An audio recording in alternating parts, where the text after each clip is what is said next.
Hola, ¿cómo están? Muy buenas noches, bienvenidos a 7.000 millones, el periodístico internacional de la televisión pública. Estamos en vivo cuando son las 20 horas con 2 minutos en un programa hoy donde estaremos hablando íntegramente del fin de las negociaciones entre el Mercosur y la Unión Europea. 20 años de negociaciones que terminaron con un acuerdo anunciado hace algunos días que vamos a estar analizando hoy. Los beneficios que genera este acuerdo para los países de la región, las críticas también que hay sobre este acuerdo y las dudas, la incertidumbre que se generó por el fin de las negociaciones. Ese es el tema hoy en 7.000 millones, Álvaro.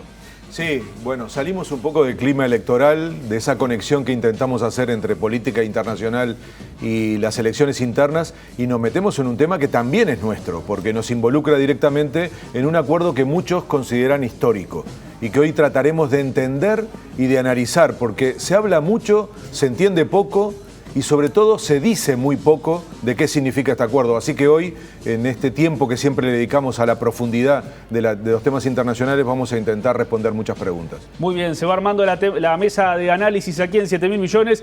Nos metemos de lleno. Acuerdo entre el Mercosur y la Unión Europea.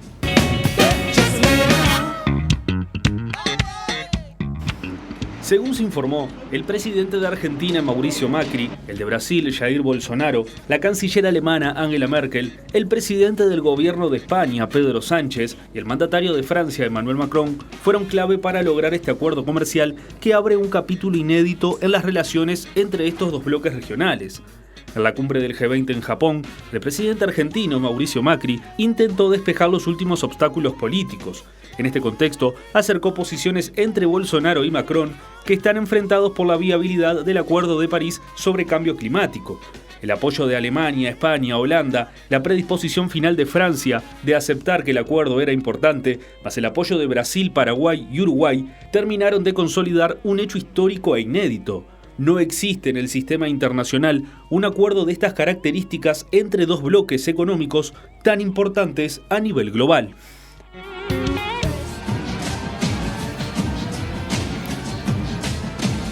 Y para hablar sobre el acuerdo entre el Mercosur y la Unión Europea, recibimos hoy en la mesa de 7.000 millones a Viviana Barreto, licenciada en Relaciones Internacionales. Bienvenida, Viviana. Gracias, buenas noches. Un gusto tenerte con nosotros. Y a Nicolás Pose, politólogo. Bienvenido, Nicolás. Buenas noches, gracias.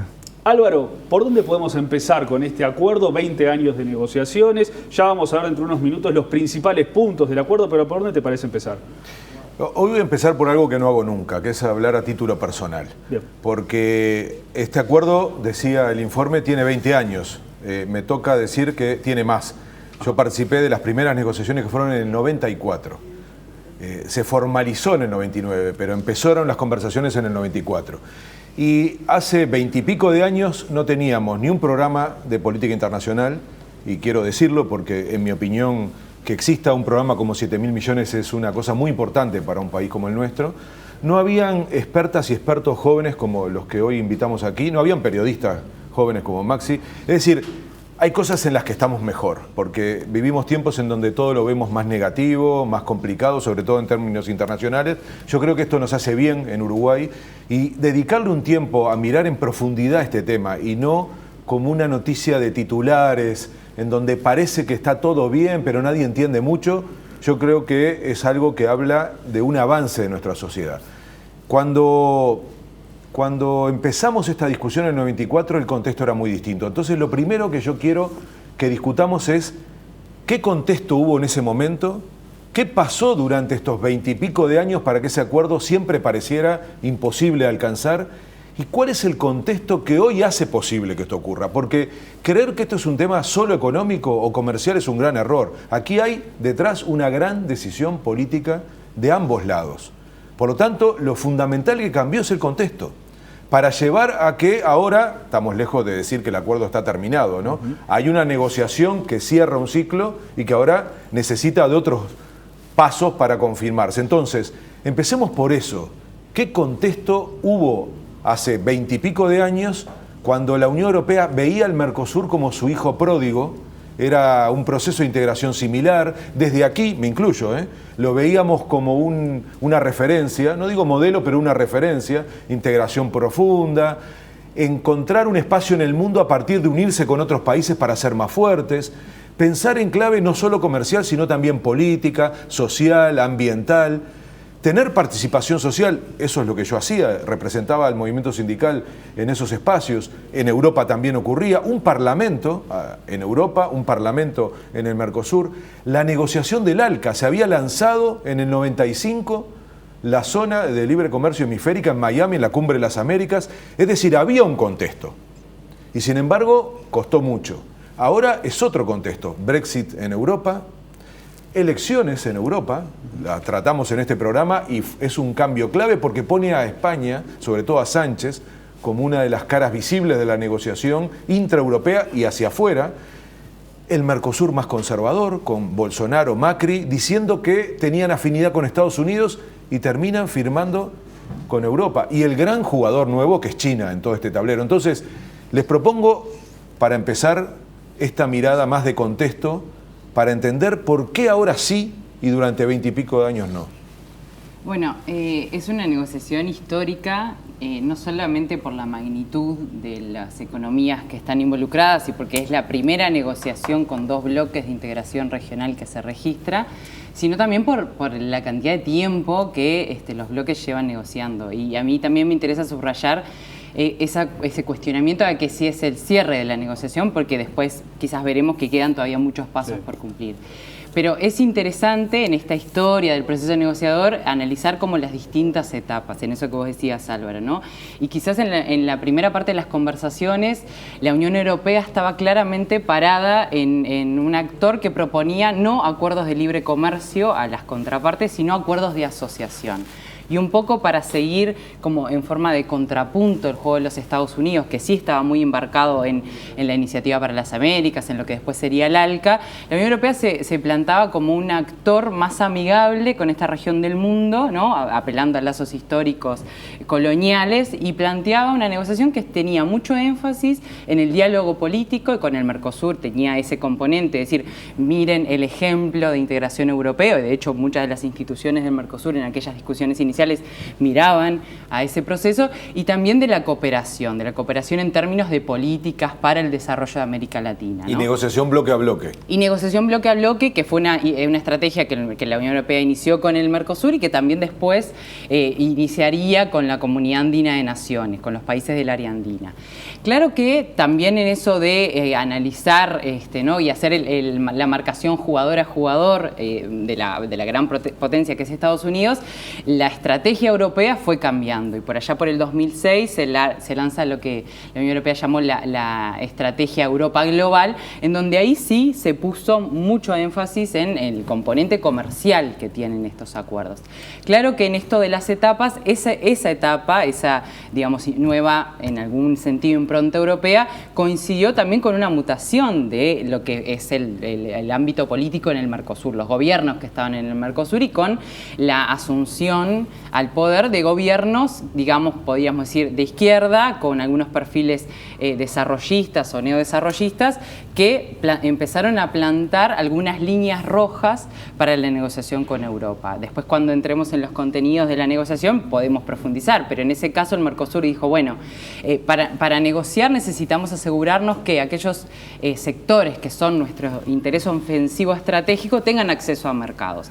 Y ahí coincidía con las discusiones eternamente estancadas en la Organización Mundial del Comercio, ¿no? De que la Unión Europea no aceptaba negociar acceso a mercado agrícola, no aceptaba negociar rebaja de sus estrategias de protección interna al sector.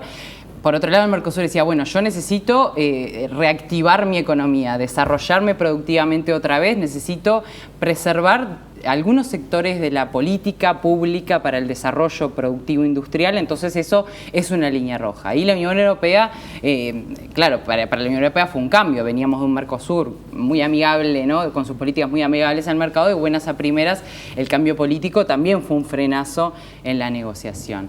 Y claro que había también un poco en esta cuestión de que las agendas de negociación comercial internacional no son tan diversas entre los distintos procesos, no es tan distinto lo que negociaba Europa en esa estrategia post-2006 a lo que negociaba Estados Unidos en su estrategia bilateralista, ¿no?, de tratados de libre comercio, y tampoco es tan diferente lo que hoy en día plantea Europa para negociar con lo que se plantea en otros procesos de integración conocidos como acuerdos megaregionales. Estamos hablando del proceso transpacífico, las negociaciones internacionales de comercio de servicios, o el TISA, quizás la audiencia recuerde más ese nombre por la discusión que se dio aquí, porque en definitiva los intereses corporativos transnacionales son los que están atrás de la fijación de esas agendas, en todos los ámbitos de la negociación, en la OMC, en los ámbitos bilaterales promovidos por Estados Unidos y en los ámbitos que también promueve la Unión Europea, porque hay una carrera mercado a mercado de estas empresas, y claramente la Unión Europea responde a esas estrategias. Y bueno, hay la historia de la negociación es estancamientos, relanzamientos, estancamientos. Hay un relanzamiento en el año 2010, ahí muy impulsado por la presidencia de Cristina Fernández de Kirchner en Argentina, un reinicio del proceso negociador muy contaminado de alguna manera por los impactos de la crisis económico-financiera internacional y lo que eso generó en las economías grandes del Mercosur, en particular en los sectores industriales de Argentina y de Brasil. Años de negociación y nuevo estancamiento, y ahora estamos en una cuarta etapa de relanzamiento donde aparentemente hay un final, ¿no? A partir del 2016, en este caso impulsado por la presidencia pro tempore del Uruguay, y con un clima político en donde, en esto de analizar la historia, las líneas rojas del Mercosur parecen haberse corrido absolutamente. Entonces, en esto de analizar los jugadores, cómo se marcan, parece que es el Mercosur el que se movió bastante más de sus líneas de protección históricas de lo que se ha movido la Unión Europea. Nicolás. Tú preguntabas, Álvaro, ¿qué sucedió en estos 20 años? ¿No? Y la verdad es que sucedieron muchas cosas. En 1990, para que tengamos una idea, en el mundo había algo así como alrededor de 20 acuerdos de comercio preferencial, esto que usualmente llamamos acuerdos de libre comercio. Hoy en día estamos casi en 300 acuerdos. En 1994 se estaba cerrando lo que se dio a conocer como la Ronda Uruguay del GATT. Recién se estaba creando la OMC. En el año 2000 se lanza la Ronda de Doha, que es la ronda que continúa las negociaciones multilaterales de comercio, y es una ronda que hasta el día de hoy está estancada, que no se ha podido cerrar por distintos motivos, entre los cuales se encuentra el hecho de que hay nuevos jugadores en la economía mundial hoy en día, lo cual hace más difícil alcanzar acuerdos globales. En este marco de estancamiento multilateral han surgido estos acuerdos bilaterales o regionales como alternativa. Como una alternativa que tal vez no satisface las necesidades de todos los actores, pero que han sido el mecanismo por el cual algunos gobiernos han encontrado formas de llegar a acuerdos que permiten determinados avances en esta agenda. Eso pone mucha presión en aquellos países, en aquellos bloques que no se van sumando a estas dinámicas de negociaciones. ¿Por qué? Porque sus exportaciones empiezan a perder competitividad frente a las de aquellos países que sí son parte, y el Mercosur era uno de estos casos en los cuales no había logrado como bloque firmar ningún acuerdo con un gran mercado de exportación. Entre otras cosas, por lo que comentaba bien Viviana, el Mercosur y la Unión Europea tienen intereses algo divergentes por sus propias estructuras productivas, lo cual había hecho que fuera muy difícil llegar a un acuerdo. Dicho esto, en los países de Mercosur, durante los últimos 10, 15 años, ha habido un cambio muy importante en la composición de sus estructuras productivas. Y eso está ligado en parte al ascenso de China como economía mundial y a China como importador de productos primarios. Por un lado, y por otro lado a China como exportador de productos manufacturados que compite con las exportaciones industriales tradicionales de Argentina y de Brasil en la región. Eso ha puesto mucha presión en los sectores industriales de estos países y por otro lado ha fortalecido a los sectores que se dedican a la exportación de productos agropecuarios, por decirlo de alguna manera. ¿Qué significa esto? Bueno, que en términos de economía política, la fortaleza de estos grupos agroexportadores ha crecido en comparación con lo que es el peso de los productores industriales, que han visto como el peso de su participación en los mercados regionales se ha reducido y hoy los deja en una posición algo más delicada o con menos peso en las negociaciones frente a sus gobiernos, que es lo que sucedía 10 años atrás. Todo este cuento, ¿para qué? Para entender al menos en parte por qué hoy en día para Brasil y para Argentina es aceptable, por ejemplo, ceder el acceso a mercados automovilísticos, de autopartes, mercados muy sensibles, planteándose un plazo de desgravación de 15 años, pero casi todo va a llevar a un arancel cero una vez que se culmine este plazo de desgravación, cosa que hace 10 años era algo impensado. Entonces, bueno, esas son algunas claves a nivel multilateral y a nivel de la estructura de la economía mundial que nos ayudan a entender por qué hoy estamos donde estamos. Bien, vamos a repasar a continuación los principales puntos del acuerdo para analizar esto que decían ustedes ustedes dos, de cómo se han movido las exigencias de un lado y del otro, y a ver quién es el más beneficiado con este acuerdo al fin y al cabo. Lo vemos.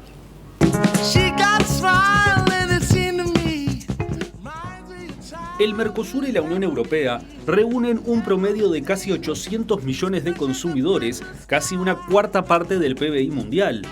Entre los principales ejes del acuerdo se destacan los siguientes logros para el Mercosur.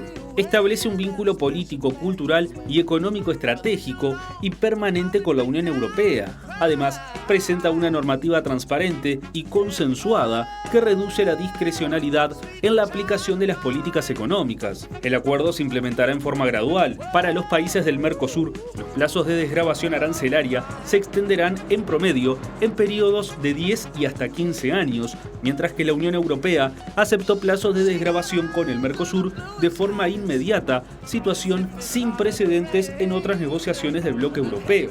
Favorece la integración regional, iniciando una nueva etapa en la relación de los países del Mercosur, dinamizando el comercio intrarregional y asumiendo nuevos compromisos en materia de circulación, armonización normativa y simplificación de procedimientos internos. En lo que refiere a los bienes industriales, la Unión Europea liberaliza cerca de 100% de su comercio, mientras que el Mercosur lo hace 90%. Sobre los bienes agroindustriales, la Unión Europea liberaliza 99% de las importaciones agrícolas al Mercosur.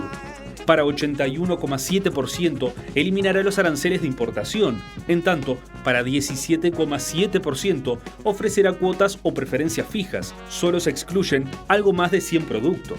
El acuerdo también establece beneficios para las pymes con programas especiales que facilitan su integración en cadenas globales de valor, asistencia técnica, participación en compras gubernamentales y asistencia financiera. También establece disposiciones sobre liberalización de aduana y despacho, reducción de inspecciones físicas, simplificación y armonización de procedimientos aduaneros, entre otros. Claro, estos son algunos de los puntos de este acuerdo entre el Mercosur y la Unión Europea.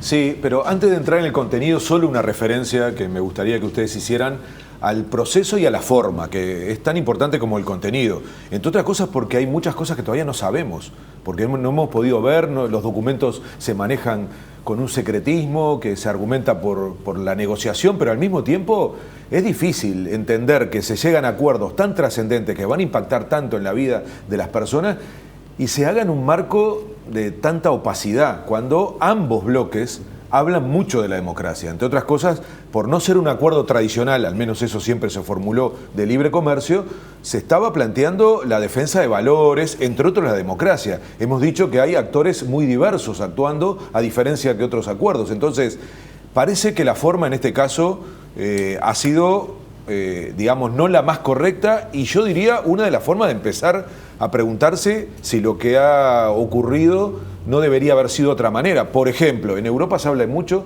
de los estudios de impacto. Ellos tienen la obligación de hacer ese tipo de análisis antes de tomar decisiones. ¿Hay estudios de impacto en el Mercosur? ¿Sabemos, más allá de grandes titulares, quién gana y quién pierde? Entonces, antes de meterme en los contenidos, esta reflexión, aunque sea en un minuto, de no cualquier forma es aceptable en esta época en cosas que van a definir tanto el futuro de nuestros países. Yo diría que ese es una salvedad que hay que hacer al iniciar, porque nosotros estamos analizando un proceso de negociación y un acuerdo que no conocemos. Eso, en primer lugar, hay que decirlo. Lo que sí tenemos es la interpretación de los diversos gobiernos, en particular del gobierno uruguayo, del gobierno argentino en el ejercicio de la presidencia del Mercosur y también de la Comisión Europea, de lo que ellos valoran que es el resultado de las negociaciones y el acuerdo. De hecho, hay valoraciones que no siempre son coincidentes entre los documentos. momentos. Hay líneas grises incluso en eso que sí, o información oficial. Y es un gran problema porque los gobiernos a veces, o en realidad el argumento más frecuente es, bueno, esto es tan sensible que en realidad necesitamos que sea secreto o reservado.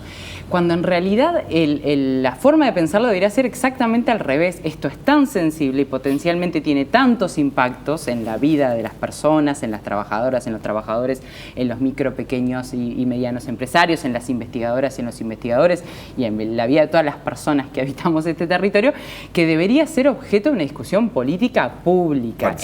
Participativa y en ámbitos institucionales de discusión política. Porque también en esto de cómo se analizan estos procesos, ¿no? Por un lado hay una visión súper economicista de estos acuerdos, ¿no? Que hace que para ver si es positivo o negativo nos tengamos que sentar a sacar cuentas, ¿no? Sobre las ofertas de bienes.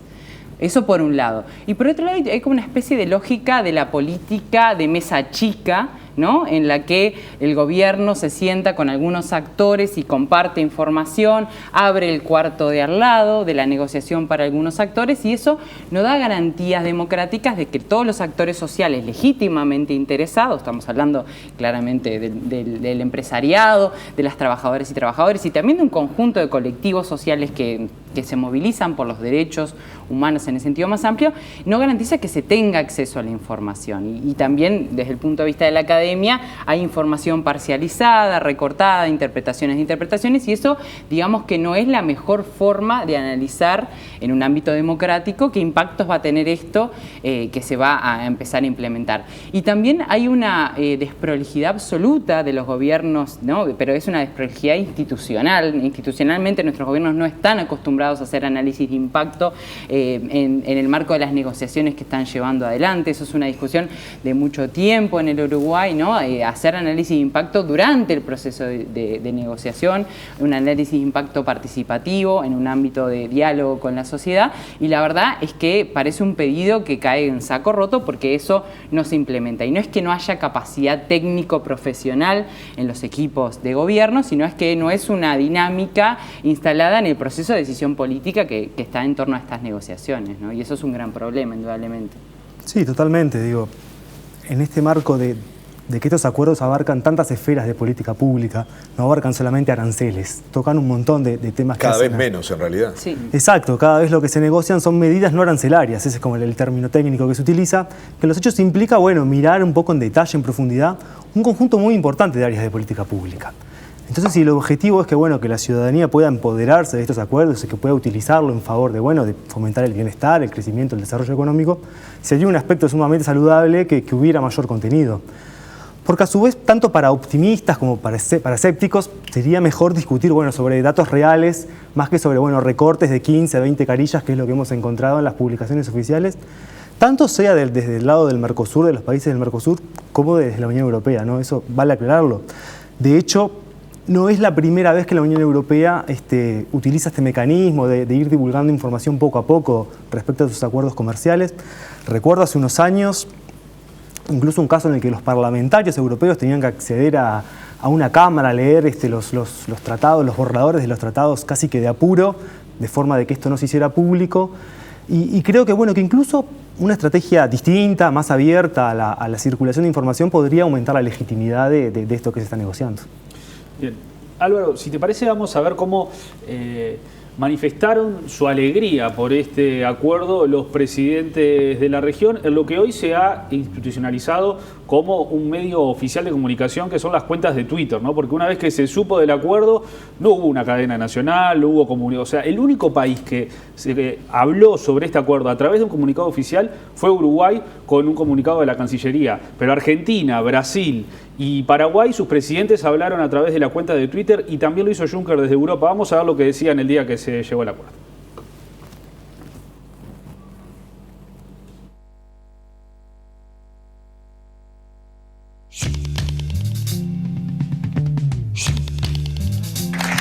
El presidente de Argentina, Mauricio Macri, compartió en su cuenta de Twitter el audio que le envió el canciller Jorge Forí desde Bruselas, anunciándole el acuerdo entre el Mercosur y la Unión Europea. Presidente,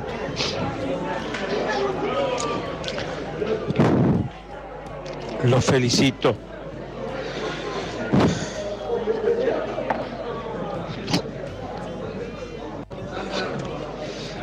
en su presidencia se logró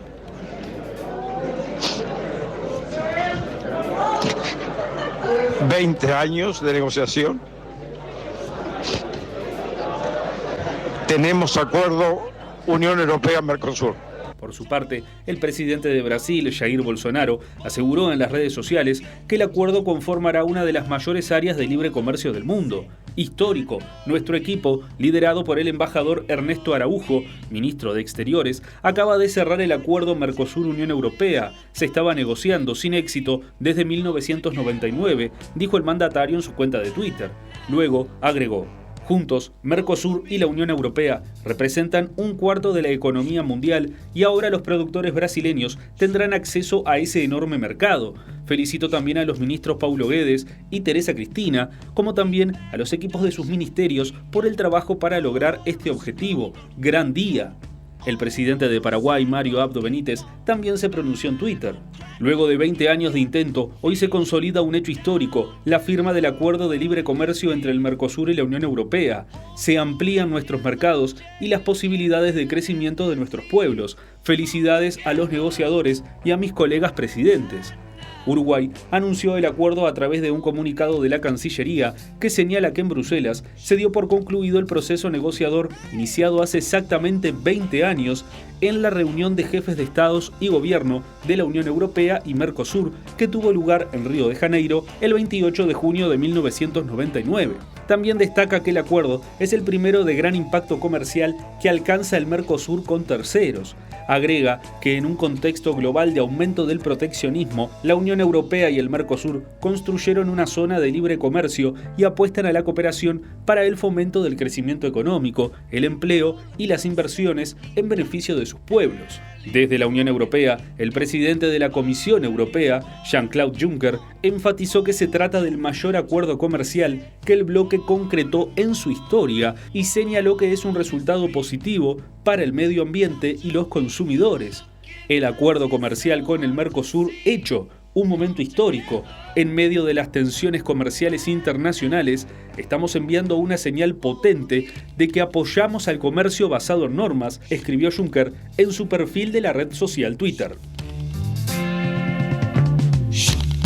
Bueno, y ahí veíamos las repercusiones que generó en los mandatarios del Mercosur y también en las autoridades de la Unión Europea este acuerdo entre el Mercosur y el bloque europeo, con posiciones muy distintas, ¿no? Muy formal lo de Uruguay, bastante más cauto, y después vemos lo de Argentina, de Macri pasando el audio de Fori, llorando, que después hasta hubo videos, que parece que son muchos festejos y algo mucho más grande cuando, como bien decían ustedes, todavía falta, esto es un proceso que sigue.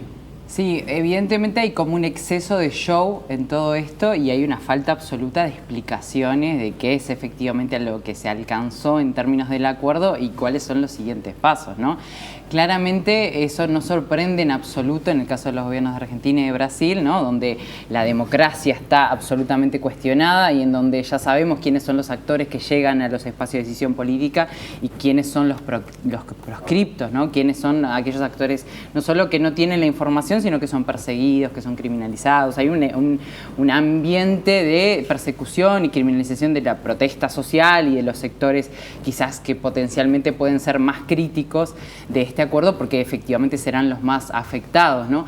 En el caso del gobierno uruguayo, si bien hay un pronunciamiento formal, la verdad es que también deja bastante que desear en cuanto a iniciativas que se habían lanzado años atrás, ¿no? La Cancillería allá por el 2016 lanzó una especie de sistema de diálogo y consulta con sectores sociales para analizar los distintos aspectos de la política exterior, entre los cuales la política comercial estaba incluido, y ese es un ámbito que en su momento fue muy bien valorado y que la verdad es que no se ha utilizado en todo su potencial en esto que decíamos antes de establecer espacios institucionalizados e institucionales de discusión democrática con los distintos actores. Entonces, sin información oficial, de verdad, sin los textos y sin espacios de discusión política institucional, la verdad es que uno se queda como con falta de información y explicaciones sobre en qué situación estamos. Sí, tal vez para agregar simplemente que que en el caso de Argentina esta efusividad y este ejercicio de relaciones públicas relacionado con el cierre, al menos de esta etapa de la negociación, también se puede entender en el marco electoral en el cual se encuentra Argentina actualmente, ¿no? Para el gobierno que va por la reelección, bueno, es un hito con el cual presentarse ante la ciudadanía diciendo, bueno, acá conseguimos resultados, después de 20 años somos los capaces de lograr cerrar este acuerdo. Y para la oposición también es una posibilidad para tratar de ilustrar de que los acuerdos que firma esta administración favorece a ciertos sectores productivos y perjudica a otros, y tratar de construir desde estos sectores perjudicados una base electoral que mejore sus chances con respecto a las elecciones que se vienen. Muy bien, vamos a ir a una breve pausa ahora. Por el momento nos quedamos con una sensación, como se dice habitualmente, de mucho ruido y pocas nueces, ¿no? Hasta el momento. Pero ya en el segundo bloque vamos a escuchar lo que decía una vez en Uruguay el ministro de Relaciones Exteriores, Rodolfo Noboa, y también las críticas que aparecieron desde Francia, que sembraron ciertas dudas. Vamos ahora a una breve pausa y ya seguimos con el análisis en 7.000 millones.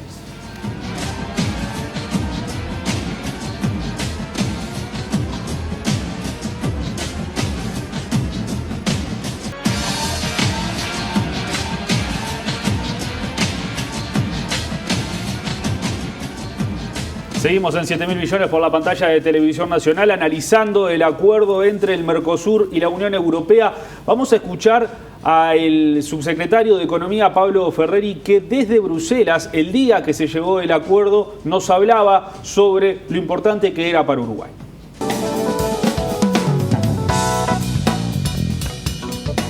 Este es un acuerdo histórico y que ratifica la línea de inserción internacional que ha seguido adelante este gobierno. Recordemos que en este periodo se firmó el acuerdo de libre comercio con Chile, se mejoró y se profundizó el acuerdo con México, y ahora Uruguay, como parte de Mercosur, firma uno de los acuerdos más importantes a escala planetaria, dado el volumen de comercio y los mercados que están involucrados.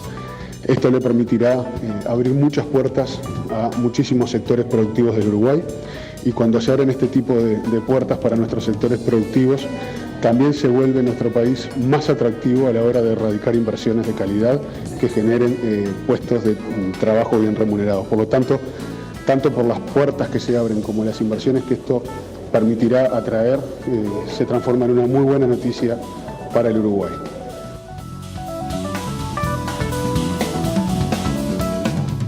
Y en Bruselas estuvo Ferreri y también estuvo el ministro de Relaciones Exteriores, Rodolfo Noboa, quien a su regreso a Uruguay ya se encontró con críticas a este acuerdo por lo que hablábamos, ¿no? Lo que se sabe, lo que no se sabe, quiénes son realmente los beneficiados, quiénes van a ser los perjudicados. Y en conferencia de prensa esto es lo que decía Rodolfo Noboa.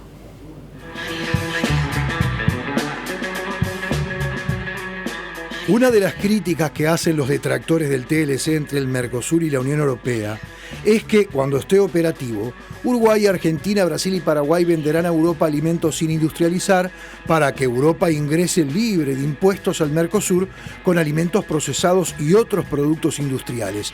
Esto sería un freno para el crecimiento de una industria nacional que pueda generar puestos de trabajo, manera genuina de distribuir la riqueza. Mire, ser un proveedor de productos, de materias primas y sobre todo de materias primas alimenticias no es ningún deshonor ni ninguna calamidad. El mundo va a tener que soportar dentro de pocos años 10.000 millones de personas encima de él y todos tienen que comer 3 veces por día. Por lo tanto, lejos de ser una contradicción o algo negativo, es bien positivo que haya países como el Uruguay, como la Argentina, aún como el Brasil y Paraguay, que teniendo las condiciones de producción, sobre todo basadas en sustentabilidad, van a poder ofrecer alimentos inocuos y baratos, porque los alimentos que se ofrecen en Europa están muchas veces sostenidos por importantes subsidios que vienen de parte de los contribuyentes europeos. Y con respecto a las críticas que le hacen a este acuerdo los agricultores europeos, Noboa los acusó de no querer separarse del apoyo de los estados a los que pertenecen. Porque esto no significa ni siquiera el 2% del total del consumo que tiene la Unión Europea. Entonces es realmente un argumento muy endeble que puede ser sostenido con eficacia, digamos, ¿no? El 2% del consumo no le mueve la aguja a los productores europeos. Habrá cierto temor, pero ese temor es infundado y responde más bien a un carácter proteccionista de los productores que quieren seguir con las muletas del Estado tratando de caminar sus producciones. Nick Noboa aseguró que el acuerdo entre Mercosur y Unión Europea es el más grande del mundo. Esto involucra un comercio bilateral entre las dos regiones de más de 90.000 millones de dólares anuales, abarca 800 millones de personas, y la Unión Europea es el segundo destino comercial del Mercosur y del Uruguay particularmente. Y además la Unión Europea era el destino que cobraba más aranceles el segundo destino que cobraba más aranceles a toda la oferta exportable del Uruguay. Así que, habiendo logrado esto, podemos decir que el 97% de toda la oferta exportable del Uruguay va a tener en Europa ingreso preferencial. Ahí escuchábamos, Álvaro, al ministro de Relaciones Exteriores, Rodolfo Noboa, hablando un poco más sobre este acuerdo que, como decíamos, parece que estamos viendo apenas la punta del iceberg, ¿no? Sí, tanto es la punta que referirse exclusivamente al tema comercio, recién nuestros invitados decían que cada vez se habla menos de comercio a nivel internacional, y más aún referirse en términos comerciales a la apertura del mercado agrícola europeo, es el gran triunfo de Europa en esta ecuación en donde la negociación queda absolutamente desbalanceada. Nos olvidamos ya de discutir las asimetrías entre las dos sociedades, los dos bloques, los dos sistemas, pero además no tocamos los temas sustantivos que hoy están en todas las agendas que se negocian en el mundo: servicios, compras gubernamentales, inversiones, propiedad intelectual, sistema de solución de controversia. Es decir, esta última referencia que hacía el ministro es una parte tan menor que, claro, puede parecer en términos de la producción uruguaya una noticia que habrá que ver si se comprueba, porque claramente es ahí donde Europa ponía resistencia. Todo lo demás es parte de su agenda ofensiva, de lo que Europa buscaba en la negociación con el Mercosur, y que el Mercosur, no por casualidad, durante 20 y pico de años fue, no quiso ceder. Entonces, en fin, hay mucha simplificación, y yo quisiera, ahora que vamos a entrar en los contenidos, poder justamente trabajar mucho más en amplitud lo que está en juego en esta negociación, que está muy lejos de ser exclusivamente el acceso al mercado agrícola europeo, que parece ser el gran titular, como si se hubiera conseguido una gran cosa que después veremos apenas en unos pantallazos, cómo eso genera la ecuación de ganadores y perdedores también adentro del Mercosur. Pero primero queríamos poner sobre la mesa el conjunto de la agenda, que es lo que a veces parece perderse de vista cuando se habla exclusivamente del acceso al mercado agrícola europeo. Hay un primer problema en cómo se mira este asunto, que un poco decía Nicolás antes, y tiene que ver con hacer solamente la cuenta en comercio de bienes, es decir, cuánto de acceso a mercados obtiene el Mercosur y cuánto de acceso a mercados tiene que otorgar el Mercosur en contrapartida, y analizar eso como la única ecuación válida para ver quiénes ganan y pierden en términos generales con este acuerdo, cuando en realidad, y vos lo decías, Álvaro, hay mucho más que tiene que ver con política pública vinculada a los servicios, y cuando hablamos de servicios parece algo abstracto, pero en realidad tiene que ver con actividades tan básicas para nuestra vida en sociedad, como las comunicaciones, como el sistema financiero, como la energía.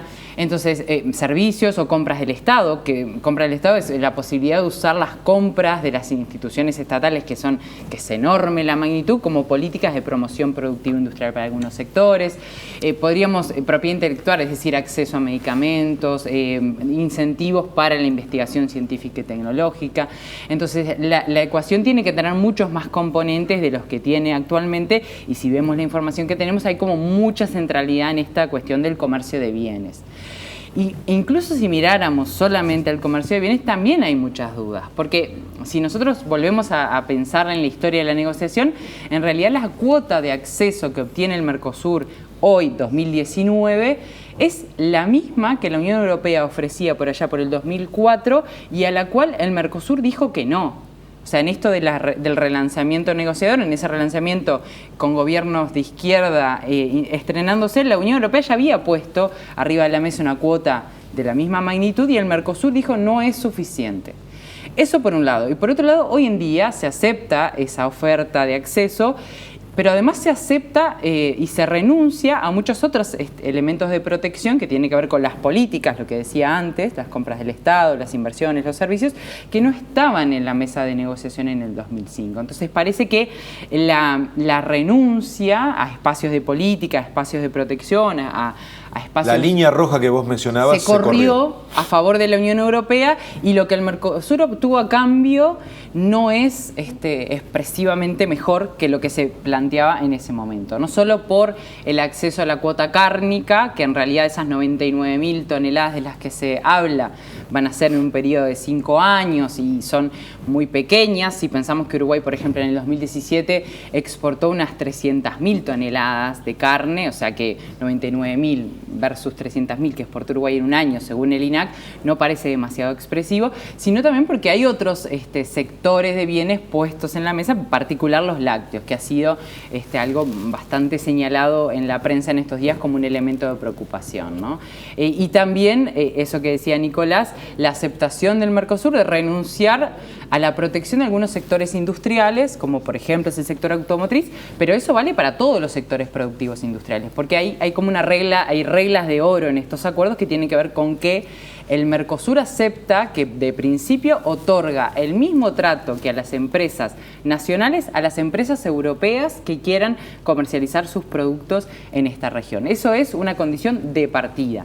Después, los sectores más sensibles son los sectores que ahora nosotros conocemos por esta información que da la Cancillería, en particular el automotriz, que históricamente ha sido muy protegido por el Mercosur y que ahora se estaría, digamos, abriendo en estas condiciones. Pero la industria en general, con este acuerdo, está bajo la obligación de otorgar tratamiento igual a la industria mercosurina y a todos los bienes que provienen del bloque europeo. Entonces, eso que decía el ministro, ¿no? De no hay un pecado en que el Uruguay o que la región se especialice en la producción de bienes primarios, es verdad, o sea, no es que haya pecado, pero es verdad que es distinto el desarrollo que se puede promover si el bloque mercosureño se especializa en exportar carne, soja y madera, en el caso de Uruguay, o si tiene capacidad de ponerle valor incorporado a esa producción, pero además no depender exclusivamente de esos productos para obtener divisas en el mercado internacional. Nosotros necesitamos exportar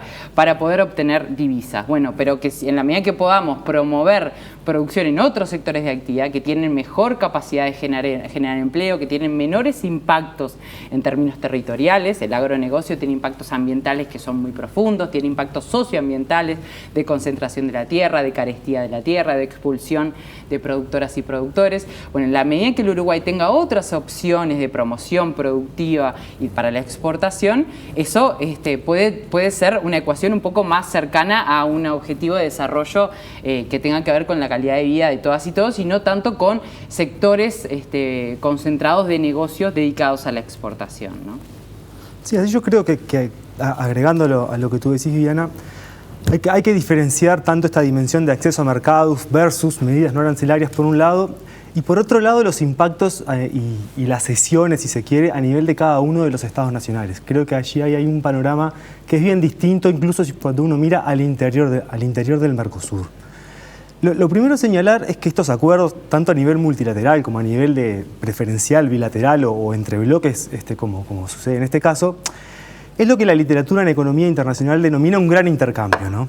Por un lado, los países más poderosos económicamente ceden en términos de acceso a mercados y por otro lado demandan concesiones en lo que se conoce como el espacio para desarrollar políticas de desarrollo, que básicamente son políticas de desarrollo industrial. Estamos hablando básicamente de eso. Si nos enfocamos en el caso de Uruguay, yo creo que este acuerdo en particular es, por el lado de acceso a mercados, importante, pero con algunas restricciones también importantes, y por el lado de cesión de espacio, no es tan comprometedor como otros acuerdos que han estado sobre la mesa en el pasado. En el caso de acceso a mercados, efectivamente el producto más beneficiado de exportación de Uruguay es la carne vacuna. Uruguay tiene 3 grandes productos de exportación hacia Europa actualmente, que son la celulosa, la carne vacuna y la soja. De estos 3 grandes productos, solamente la carne vacuna estaba pagando aranceles importantes. No en todos los envíos. Uruguay utilizaba parte de lo que se conoce como la cuota 481, que es una cuota que Uruguay comparte con otros estados. El riesgo allí es que en el marco de las negociaciones entre Estados Unidos y la Unión Europea, Estados Unidos se quedara con buena parte de esa cuota de forma fija. Entonces allí había un riesgo claro para las exportaciones cárnicas uruguayas. Dicho esto, esta concesión, que es de 25.000 toneladas en el mejor de los casos para la industria cárnica uruguaya, es un avance, pero no es lo que Uruguay esperaría, ¿no? Uruguay esperaría un acceso preferencial sin aranceles. Eso es un acceso preferencial con un arancel menor de 7,5% contra el arancel que actualmente la Unión Europea cobra, y esperaría, bueno, que no exista esta restricción en términos de cuota, en términos de contingente. Ahora, en materia de espacio para políticas públicas, que es el otro componente de la ecuación, ¿no? Donde los países del sur parecería que pierden. Allí la primera salvedad que hay que hacer es que Uruguay hace un uso de este espacio para políticas públicas mucho menor que el que lo hacen países como Argentina o como Brasil, que utilizan una variedad de instrumentos mucho más amplios de política industrial.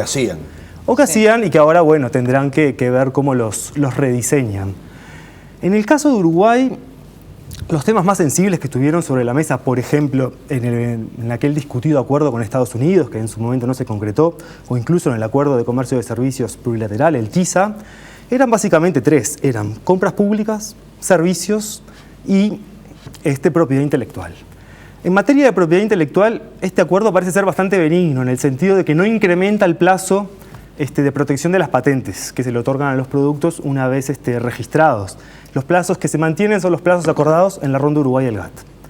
En el caso de compras públicas, las concesiones más fuertes están tanto en el caso de Argentina como de Brasil.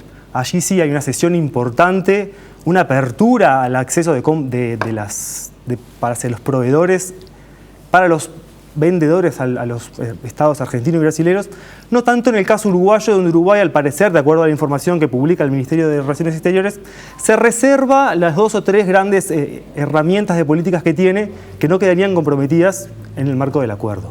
Finalmente, en el caso de servicios, el mismo documento del Ministerio de Relaciones Exteriores menciona que Uruguay se reserva, además del derecho regular, que es un derecho general que se establece en el acuerdo, se reserva el derecho a mantener e incluso a introducir nuevos monopolios públicos en el caso que lo estime necesario. Creo que eso es una ganancia, si se quiere, una ventaja que logra obtener Uruguay, una ventaja que no estaba presente en otros acuerdos, como podía ser este acuerdo bilateral que en su momento se negoció y finalmente se frustró con los Estados Unidos, o en el marco del propio TISA.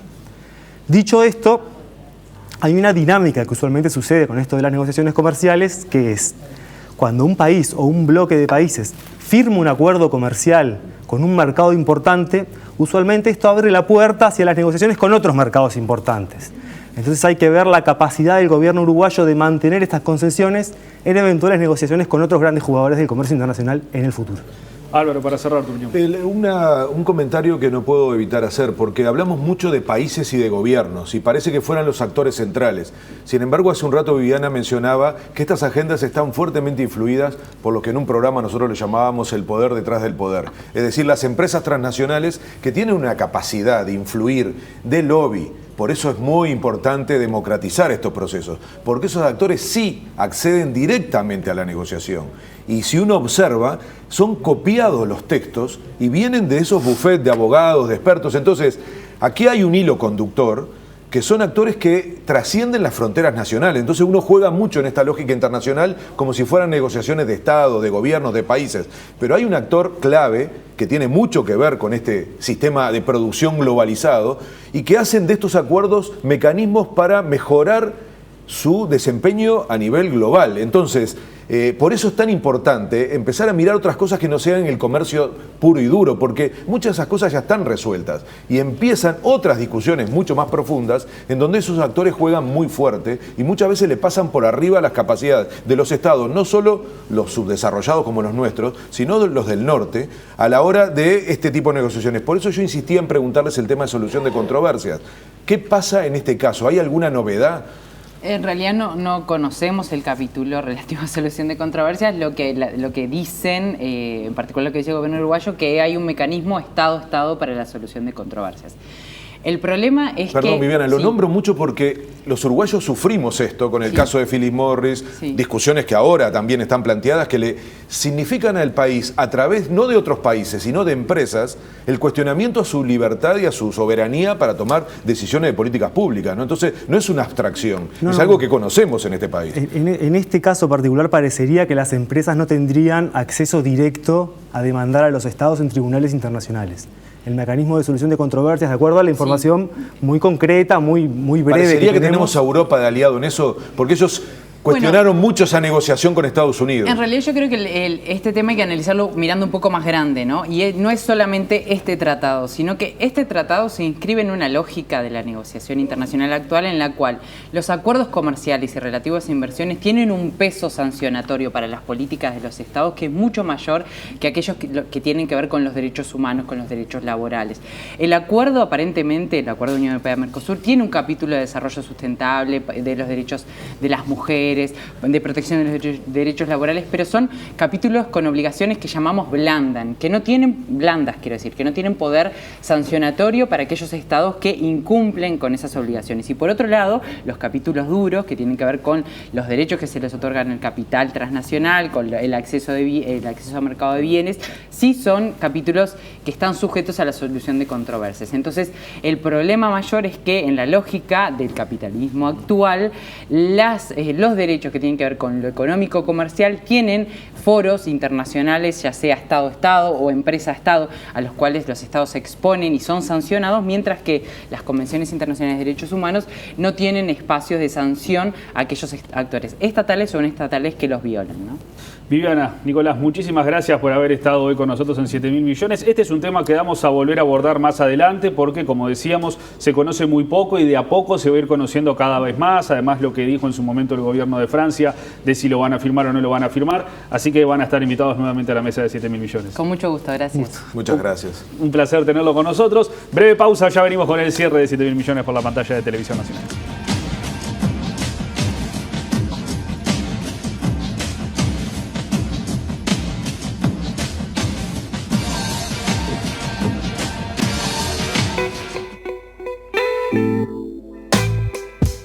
Tercer y último bloque de 7.000 millones por la pantalla de Televisión Nacional. Vamos a cerrar este programa con música, como siempre, invitándolos a ver la repetición el próximo domingo a las 11:30 de la mañana, y a partir de mañana pueden ver este y todos los programas de las 4 temporadas de 7.000 millones en el canal de YouTube de Televisión Nacional y también en la videoteca. La invitación queda hecha para el próximo lunes a las 20 horas por la pantalla de TNU. Nos vamos con uno de los últimos temas de la organización Playing for a Change. Los invitamos a reencontrarnos el próximo lunes. Que pasen muy bien.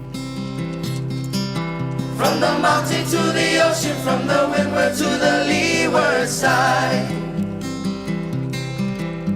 Mama's in the kitchen cooking dinner real nice. Beef stew on the stove, lonely salmon with the ice. We eat and drink and we sing all day. Kanikapila in the old Hawaiian way on the island. We do it island style. From the mountain to the ocean, from the windward to the leeward side. On the island, we do it island style. From the mountain to the ocean, from the windward to the leeward side. We go grandma's house so we can clean ya. If we don't go, grandma gotta work hard. You know my grandma, she like to pour it real soft. I love my grandma every minute, every hour on the island. We do it island style. From the mountain to the ocean, from the windward to the leeward side. On the island, we do it island style. From the mountain to the ocean, from the